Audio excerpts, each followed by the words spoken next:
So, I know that trees have been a really important part of your shamanic path, and I'm interested in how that was part of your healing. And tell us a little bit about.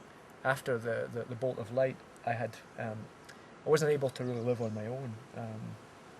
I couldn't really care for myself very well.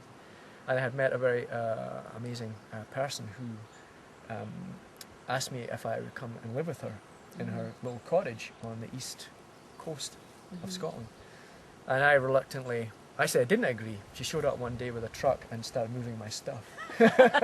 Again, I had no choice. So she moved my stuff to her cottage. And I was able to she helped me to change my diet and helped me to look after those kinds of things that I wasn't eating properly and things like that. And she said to me, you should really get out. And she introduced me to a tree surgeon, a friend of hers, who took me to this pub, the local pub, which was a bit crazy. And after the closing time, after hours, the tree surgeon said, you want to come and see the yew tree? I said, sorry, the what tree? He said, the yew tree, the yew tree. It's up. I said, no, I don't know what a yew tree is. He said, are you kidding? You don't know what a yew tree is? I said, oh my God, you have to come and see this thing. So in the middle of the night, blind drunk, he drives us up these little windy roads up into this middle of nowhere. Next thing, we're stumbling around, broken branches falling. He's got beer in his pocket, bottles of beer. He smashes that. He falls over. The two of us are a state. Very, very, very ungainly and a very, very sort of crass way of arriving at this wonderful being. So eventually, after God knows 20 minutes of stumbling around and getting cut and falling, we ended up in this big, what I looked like a big bush. And he said, on you go, in you go. I said, in, what are you talking about? In where? And there was a hole, a black hole in this bush, which looked like a bush. He said, there, come on, go. Whoever I bring has to go first. You have to go first. So I ducked down, and it was a tunnel of low branches. Probably if I put my hands out, I would meet spiked branches. I'd lift my head up, I would meet spiked branches. So I had to 40 feet or so of crawling through this tunnel. Not crawling, but kind of walking, crawling. Come up into a rise, then into an opening. And really, in the center of that opening was a trunk of a tree.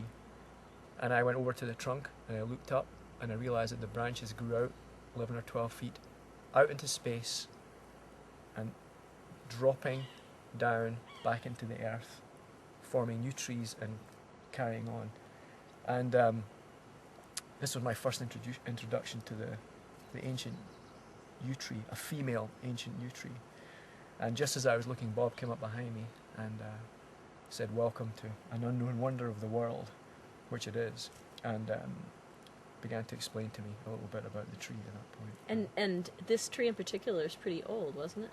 It's at least 2,000 years old. It could be a lot. Yew trees cannot be dated because their heartwood rots. The yew tree it continuously regenerates itself. It continuously births itself out of itself. So it's the oldest tree in Europe, and it's also the most juvenile tree in Europe simultaneously. And that, in some ways, is the essence of the yew tree, the essence that was known thousands and thousands of years ago, and which was gradually part of our heritage after the last ice age, especially around the Black Sea area where there's huge yew stands. So if you were inside of, it's kind of like being inside of a big cave. It is. It's like. And how big across would the cave be? You probably from the center of the tree. If you walked with your back against the bole of the tree, like we're sitting here, if you walked forward, probably about 25 feet, you would come to where the first branches dropped into the ground. Wow. And a perfect circle, almost perfect circle. Wow. And so, what did the yew tree teach you? Well, the yew tree was a language that when I went to the tree the next day, when I was sober, and that was the beginning of 10 years of going to that tree.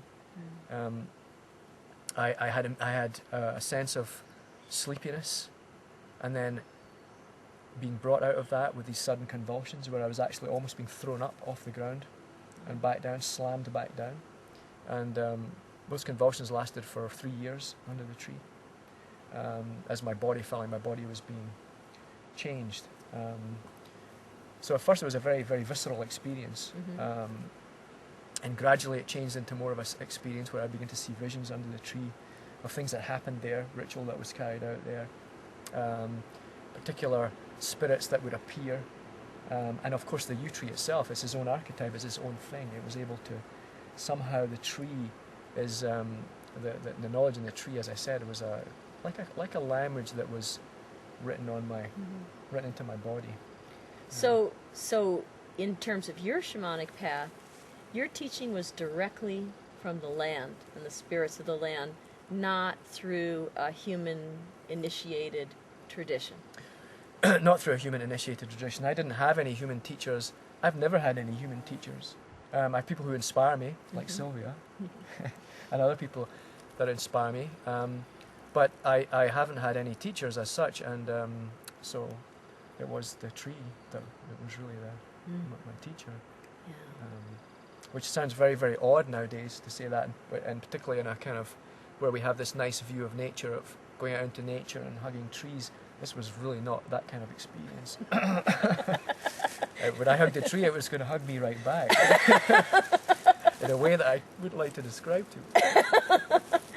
Yeah, but I feel like this is important information that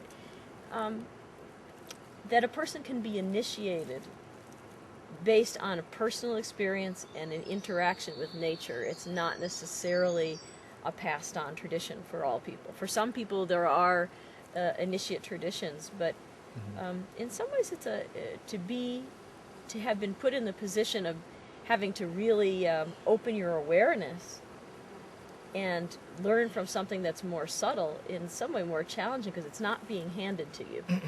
Yeah, and that's a really good point you're making, because it's taken me up until quite recently to actually be able to make sense out of a lot of the experiences that I had, because I had no framework to put it in, nobody to tell me.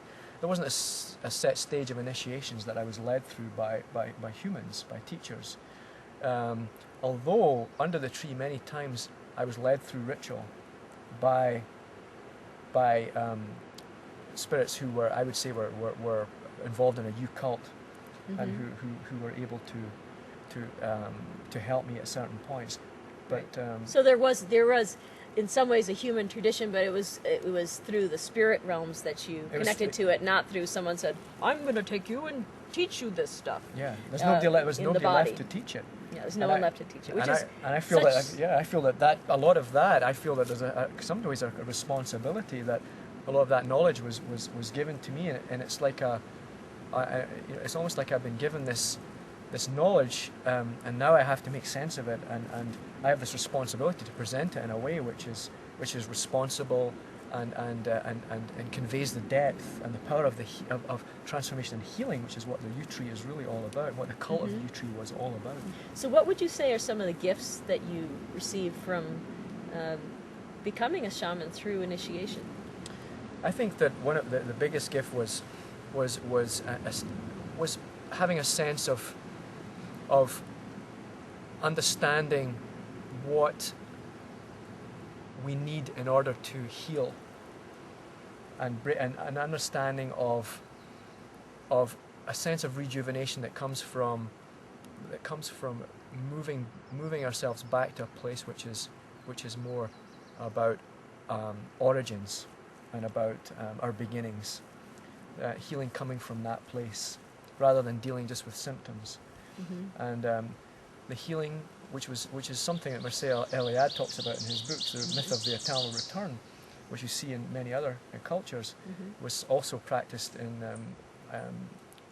certainly in the British Isles and certainly in Ireland when the yew trees were abundant. The sense of the womb-like nature of the yew tree, and healing being something that was about going back to origins, back to the place where our spirit first crossed into that place of matter, embodying that place. That was a great gift for me to understand that was what my healing had been about, and it was something that I can then bring to my work, both as a shaman and as a biodynamic craniosacral therapist.